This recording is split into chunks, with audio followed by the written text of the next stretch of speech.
Hi. If you are here, you probably know what it is like to have somebody in your life make you simultaneously sick and then tell you that they're going to save you from the sickness, or dependent and tell you that, they're the reason that you're going to become independent, when they're actually keeping you stuck and trying to make themselves the ultimate authority over your being saved, right? If you've had that experience on a personal level, you can understand that that's what's going on collectively right now on our planet. So I've been taking a pause. This process of the planetary alignment has been very interesting on my physical body. So I have not felt I never want to lead people astray, and I've not felt the desire to come out and say what is true for me, because I assume that everybody going through this process is going through their own process and they have to go through it and, be in it. But there are people who are taking offense to my silence. So I am not speaking only because there are people who are taking offense to my silence, because it's actually been a little bit that I have been pondering coming on out and speaking. But the state of affairs that the world is in right now, I have a couple things to say about the codependent empaths right now, going, oh my God, I'm not doing enough. How do I stop this? What do I do? This is terrible. And you feel frozen. I have a sentiment that I would like to share with you. Because aren't we the people too who are told constantly, you're not enough, you're not doing enough, you're not, you should be of more service to me, the ultimate authority, whatever that ultimate authority is. Maybe it's the system, maybe it's the media, maybe it's the narrative collectively, or maybe it's the ultimate authority that is in yourself, which we were not necessarily allowed to have access to growing up, or we're not really allowed to have access to it now, collectively. So let's talk about that for a second. First of all, this was a sentiment that came to me, and this was a journal entry that I wrote. I hope you dig it. I think that you guys can understand it, and I'm choosing to just share it on here instead of ever put it out there, because it was more personal for me. But a shaman told me recently that I'm holding the stance of a little girl squeezing her eyes closed, covering her ears, and begging not to let herself see what she's actually seeing. I think of that little girl in me, and I realize this is how every person with a heart feels when they look at the media. Then I think of that little girl in my mother. She wasn't allowed to cry, but when her dad's fists were more preoccupied with bloodying her mother's mouth than restricting her emotional life, she was spared a window to cry.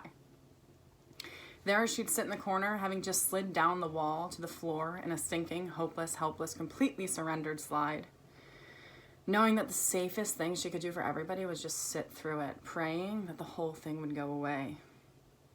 Her big brother intervened once, and only once for a reason. All of the kids found their separate corners to cry or ignore the obvious. The sinking in my gut, like my mother sinking to the floor to find that brief moment where no one would catch her feel, is a helpless sensation.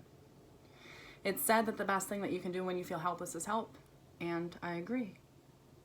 But then there are little girls watching their mother, their creator, be destroyed by their father, their creator, who know that any help that they give would somehow get everybody more hurt. To top it off, their love for both creators makes them feel like both of their arms are being pulled off in opposite directions while their heart is splitting in two. This paradox is in my bones. When the media is dumping 8 million angles of perception onto us, though most people only see 2, I'm at a crossroads between sitting in the corner, frozen, and being my uncle who stood up to fight, but what I know is I'm not my grandmother. It can be said that a lot of people's PTSD comes not from what was done to them, but from what they did or did not do. There are millions of frozen little girls holding themselves in corners watching this go down as we beg to know what to do, but aren't put in a position to make it really, really matter immediately, and there's a trauma to that.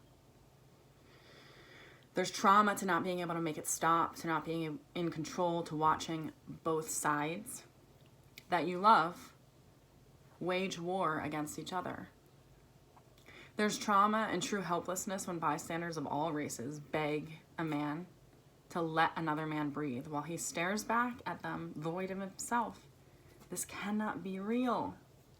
It cannot be real, but oh, is it? I'm not my grandmother. I'm not getting put in the hospital at the hands of my husband. I'm my mother's daughter, though. And though she didn't spill the blood, she was there to help clean it up. Everyone in that room was affected by the scene, no matter how trained to ignore the obvious they were. I'm not George Floyd. George Floyd, I speak his name. His death is a collective trauma. We are everyone in the room. We are all the little kids in the room. So if you are feeling helpless, what I see a lot of people doing is turning against each other too. And that is so bad. Everybody's process is so different, and I see people being like, you're not doing this and you're not doing that, and the truth is,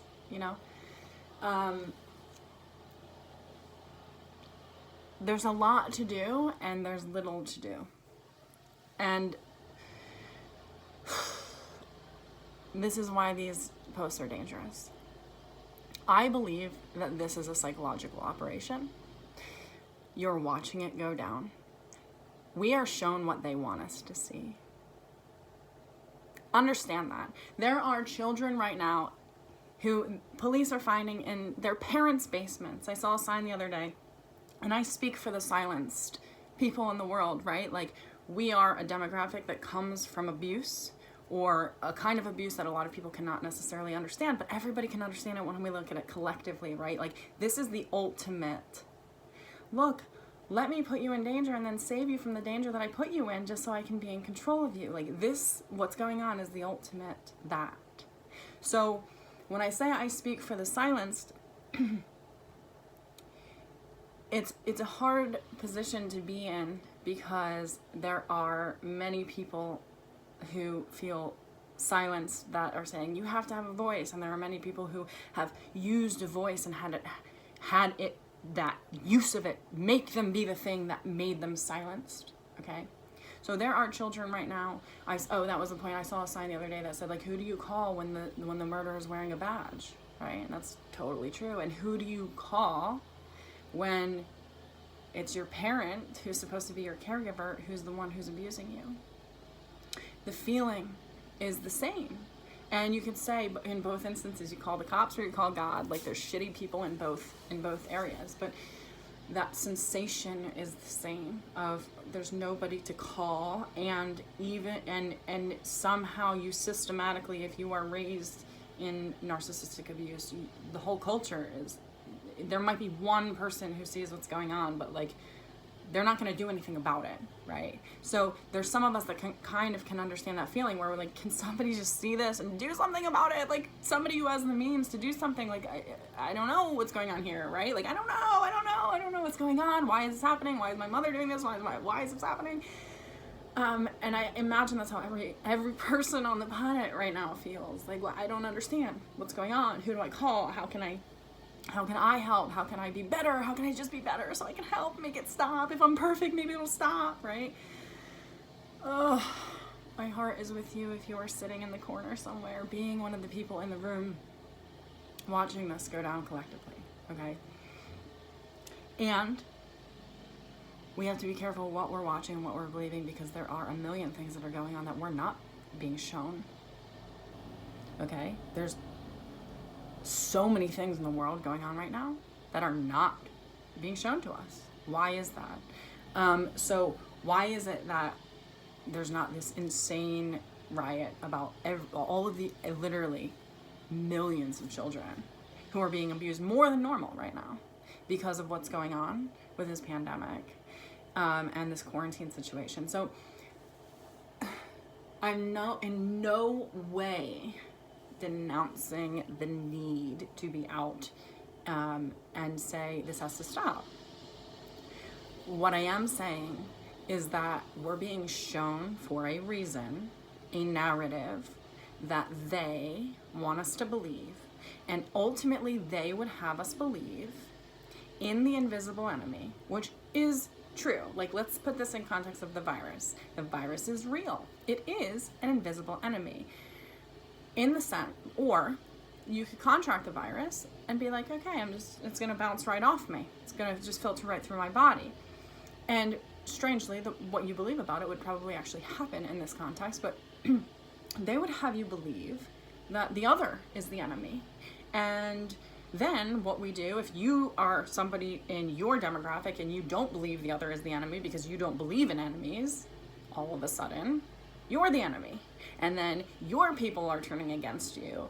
And that it's just exhausting, because what is true is they would have us turn against each other.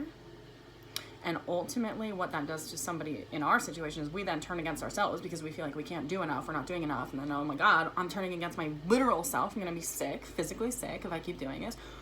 Or we turn against, other people. But primarily we're turning against ourselves in this context. They would have us believe our immune systems aren't strong enough. They would have us believe that we are weaker than the enemy, and the enemy is out there, and it is an invisible thing, and that's theoretically true, but it's them. And they would have us look at each other and say, you're the enemy.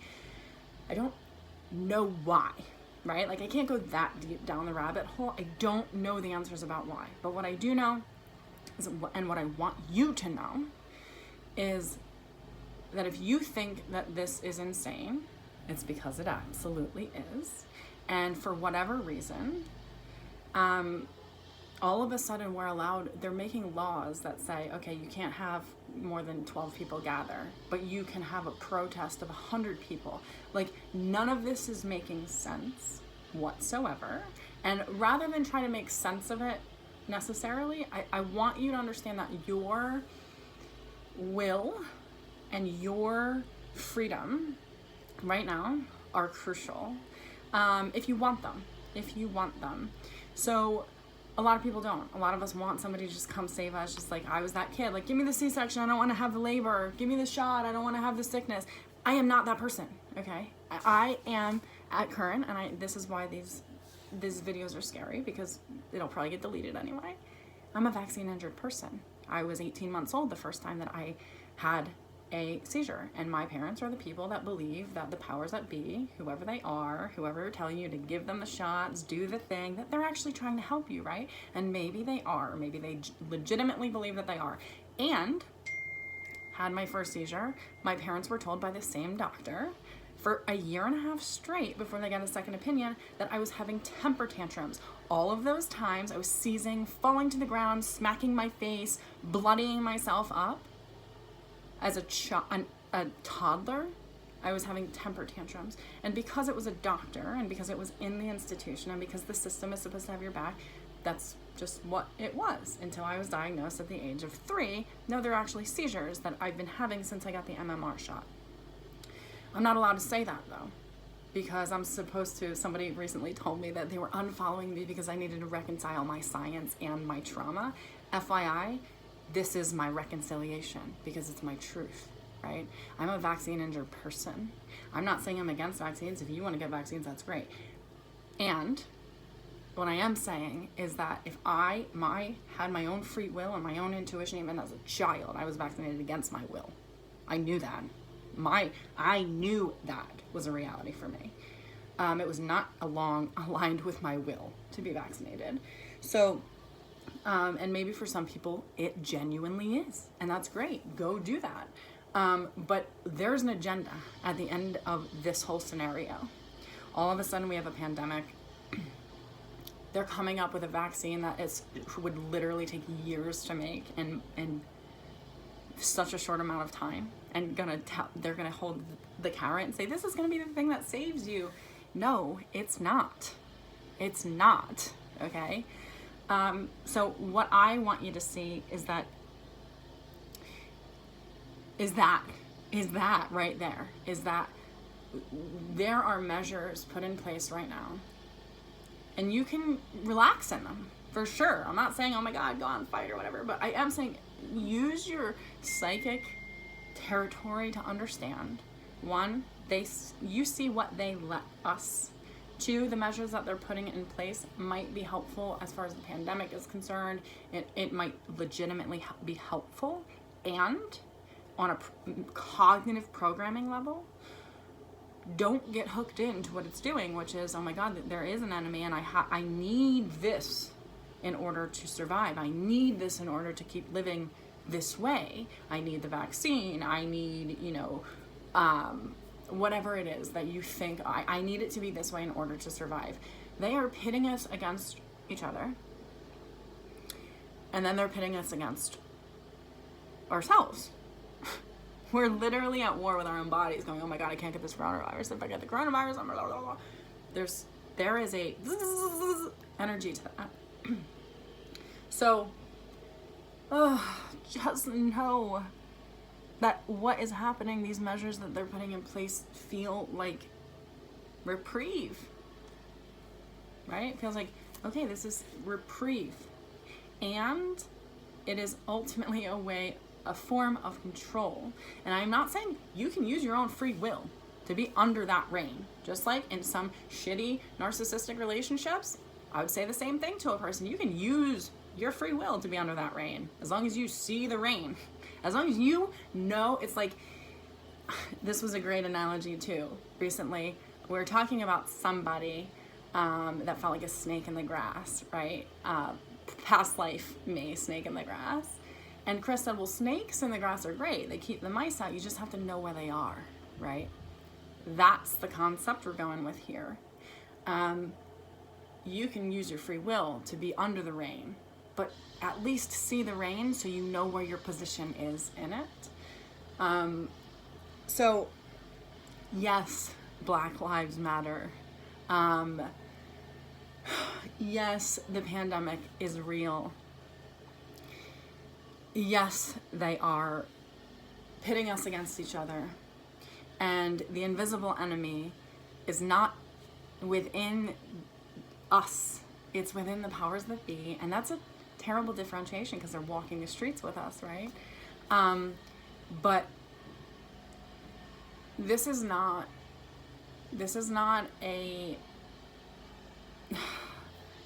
the polarization in the media, and that's what goes on in us, right? We're like, oh my God, I'm so polarized. I could see it this way, I could see it that way, I could see a million different ways.